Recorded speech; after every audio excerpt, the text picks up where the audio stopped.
What up, party people? We have a game 3. Blightbringer, which I have tongue-tied myself on several times this series, versus ZF.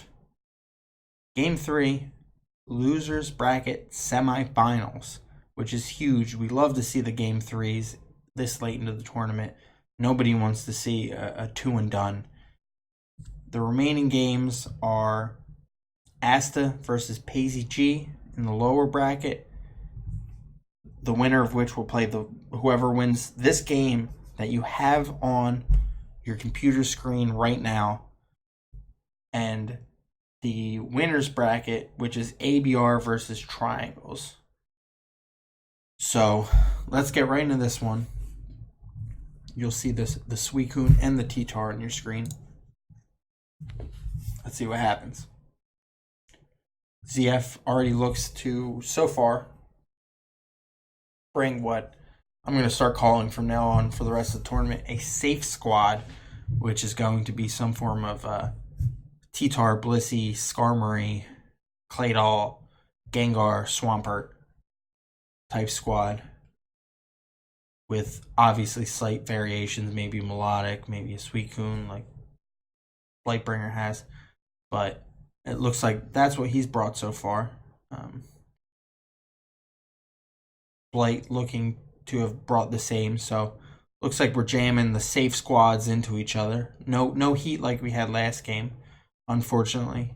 Always nice to end on a banger, but I can understand the mindset. You really want to bring something tried and true for game 3, especially when you're so close to the money. You're one game away from playing for real US American dollars, enough to buy perhaps a Nintendo Switch, perhaps a nice new golf club, perhaps a Russian mail order bride. These are things you can't just throw away with some sort of a strange ride-on based team. No, you're bringing the safe stuff in this sort of matchup.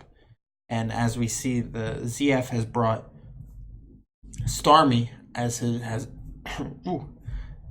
his water of choice. So a little bit of mix-up, throwing a little cog in the system, little wrench in there, spanner in the works, as my British friends would say. Starmie does get the spin off. It was only one layer, so if Blight does have Gengar, he wouldn't have risked it there just to stop the one layer spin. He does have Gengar. So as you can see, this is just straight squad smashing. In these sorts of matchups, I've always felt the winner is someone who just has something to break something important, like Taunt Wisp, Gengar, and that was a good switch by ZF. And this will Pursuit, and that's the other thing. If you have the Pursuit, which he does not do, if he has it, I don't know why he wouldn't go for it there. Absolutely no reason not to. Which he just might not. And he does nail a pretty huge brick break. Wonder if he just pursues here because the T-Tar switches out. That's what I would have done, just to be cheeky. It doesn't really get you anywhere because it's not going to do a lot, but it's cheeky. Sometimes I personally just like to let the other guy know that I know what he's going to do. I'm in his head, and I don't care if what I'm going to do will do absolutely nothing in the long term. I just want him to know I'm there. I'm in that space. And a quick check on ZF's squad. It's actually double water. So I wonder, he's got to have a Gengar in the back, you would assume, with that team. I mean, it could be a Zapdos. What else would be no, there's absolutely no way it's a Zapdos. It's probably a known team. I don't really often remember these teams. So it's probably known. There's no way that has Pursuit, because he just missed out on several times to take it. Yeah, no. And now with it being burned, Blissey just gets a wallet for the rest of the game. So That's huge in Blight's favor. There's the Claydol. So if that's not Gengar, this is going to be able to get a clean spin. Or if he just spikes up again. No, he goes for the Toxic. Yeah. And then he'll probably throw down 1 or 2 layers. If he has Gengar, he'll check in. Oh, that's a refresh Claydol. I can't believe the world we're living in sometimes. When I see a Pokemon use refresh, I just go, how have we fallen so far as a civilization? What has happened over the past 10 years that has caused the world to enter the state it's entered? You know, like it's been a slow decline, okay? There's the Gengar, by the way, in case you still care about the game. I don't, because I'm pontificating. you know what? Let's end that rant there. And let's get back to the game. As you can see, we both have Gengar, T-Tar, Skarmory, Blissey, with a bulky water and a spinner. And ZF spinner makes it a second water. So I'm just gonna lean back on my chair as this game kind of plays itself out. Whoever nails the first kind of easy free kill will probably have it roll downhill from here. Well, Blight's a little. I think you gotta leverage that. You gotta leverage the Taunt Wisp Gengar, and unfortunately for Blight, his T-Tar is really low. And did we see what that Rock Slide? So it's probably not Crunch Pursuit. It still could be, but.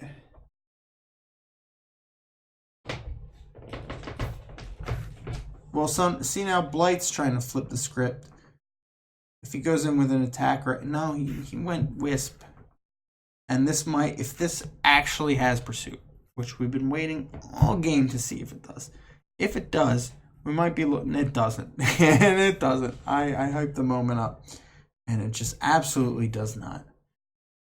One of these guys is going to leverage the Taunt Wisp Gengar.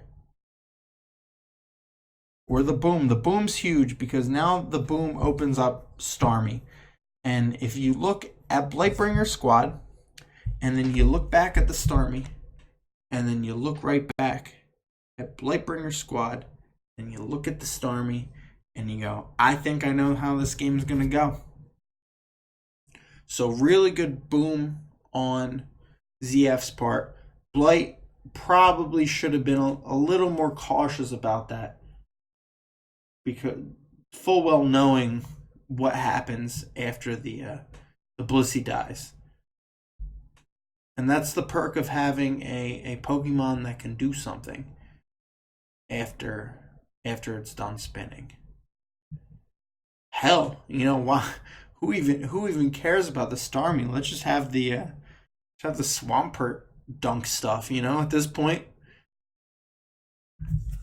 You either can take a Hydro Pump or you can't. Which, I mean, with this Suicune there the entire time, I don't know why you're not taking pumps. But, you know, I'm not here to judge. I'm just here to watch and narrate. Either way, I think from that Boom, we were clearly working towards a situation where ZF just wins. He can just throw an attack right here. And it doesn't matter because everything's that he can just throw it a T-Bolt. What does it matter? You know, he goes to Claydol. Who cares? Fine, I'll surf, pump, whatever I have.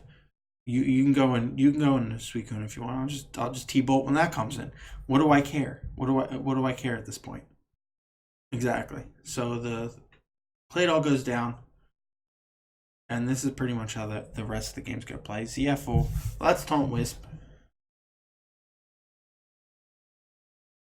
That is the only wrench, the GOG actually, because ZF on his end is also Taunt Wisp Gengar weak. So this comes a taunt, then he's gonna Ice Beam it. Actually, I've been talking about how downhill it is for ZF, but I didn't really think about the fact that he's super Taunt Wisp Gengar week, which is going to be really interesting in the end game. I did lose track of that for a second. This will heal up right now. We're just tossing on. All right, you do you. It needs to get that heal in though.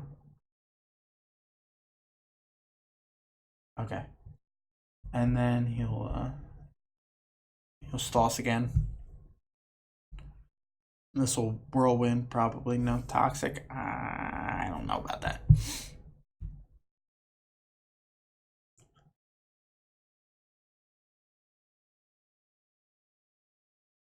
Maybe ZF just good. Interesting. Anyway. Yeah, it's a really odd set of turns. Yeah, this one got a lot closer than I thought it would be. I'll admit, I lost a little bit of track of the fact that Blightbringer still had a very huge problem Pokemon in the back.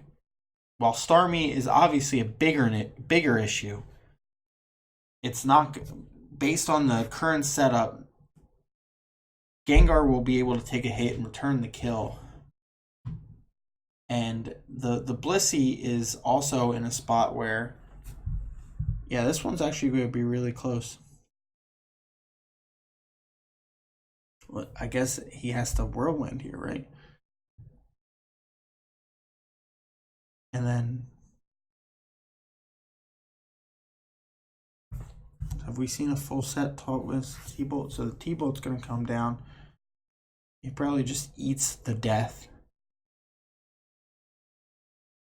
I would probably Whirlwind if I was ZF on the off chance that that Blightbringer does something silly like Wisp.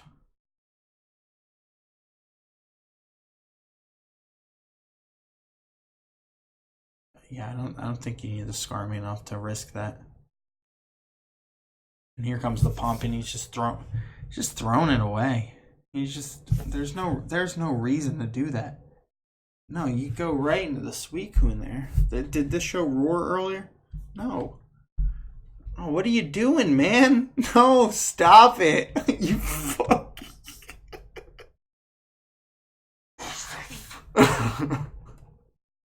But why? Ah, Jesus fucking Christ, man.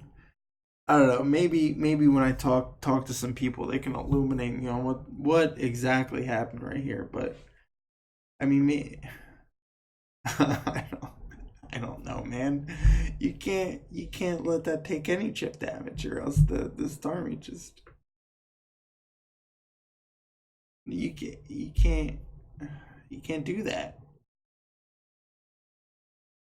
I guess he's right now he's just going for last mon Krakoon. I don't know if Lesmon Krakoon was the play. I don't know. Maybe I'm crazy. Maybe that is the play. Lesmon Krakoon. I don't know. From my perspective, I think Gengar is probably your best leverage. Maybe you try to. You do take that Wisp turn that I was talking about on the Gengar, then go right into the Suicune. And then you CM. Yeah, now it's just gonna whirl. Well, it's gonna protect, and then it's gonna Whirlwind. No, it can't. It can't risk the protect. It's just gonna Whirlwind.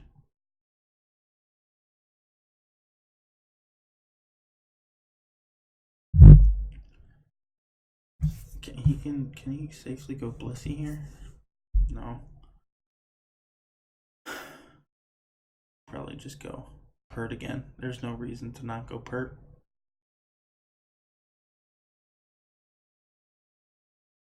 Or just let that pretty much die, I guess. And spike up a third layer.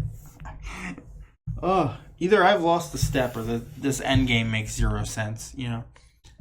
Leave it in the comments below. If you think that I've absolutely no idea what I'm talking about, say that Jabba is the best And if you think that this end game makes little to no sense, based on the information that we know as viewers, say, no, you're wrong. Jabba is actually the very best. So leave those comments in the comment section below. We love to hear your feedback. It's what keeps us going in life. I'll tell you one thing. I am gonna fall asleep a little bit, and this game's locked. That just won the game. That's game over. Just whirlwind again. You can keep spamming whirlwind, or get full parrot. That's another thing that can happen. I still think it's over. I forget what the rest turn situation is at, but yeah. Even if that gets a calm mind, it's fine. A crit there would have done it, I guess, right? A crit stalk surf would have just ended it. Anyway, that's game. An interesting end game is what I'm gonna call it. I'm gonna talk to a few people, see if they can explain to me exactly what in the wide world of sports was going on. Anyway, ZF takes the series and propels himself into the final, what was that at this point? Final four, right? Final four, where he gets to play the winner of Asta Matitos versus Pacey G. And the winner of that is guaranteed money, as they will play the loser of ABR and Triangles. Solid series.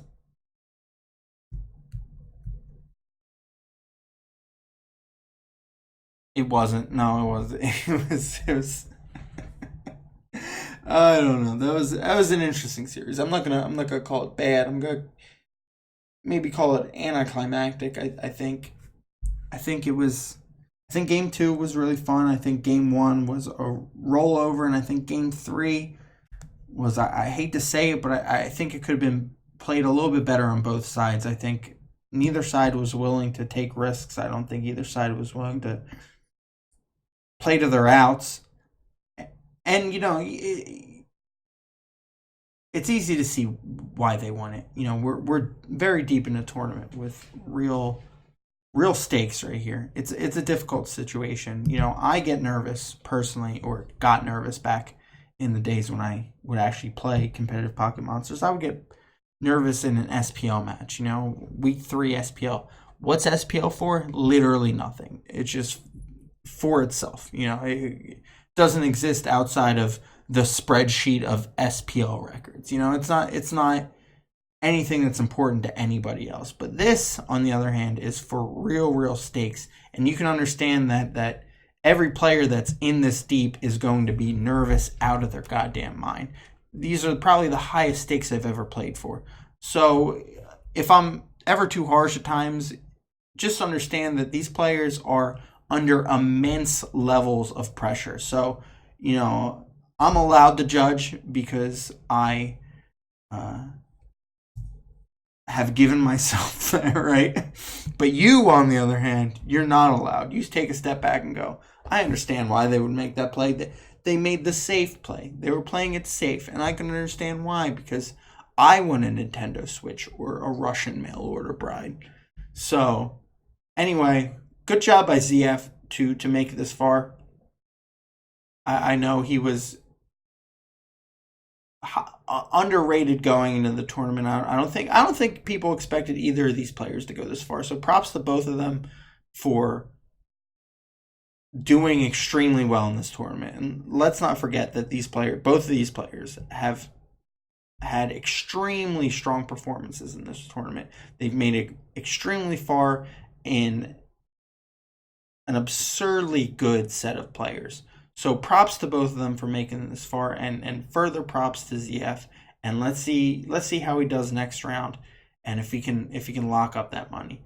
Anyway, I'll see you guys on the next episode of How the World Turns.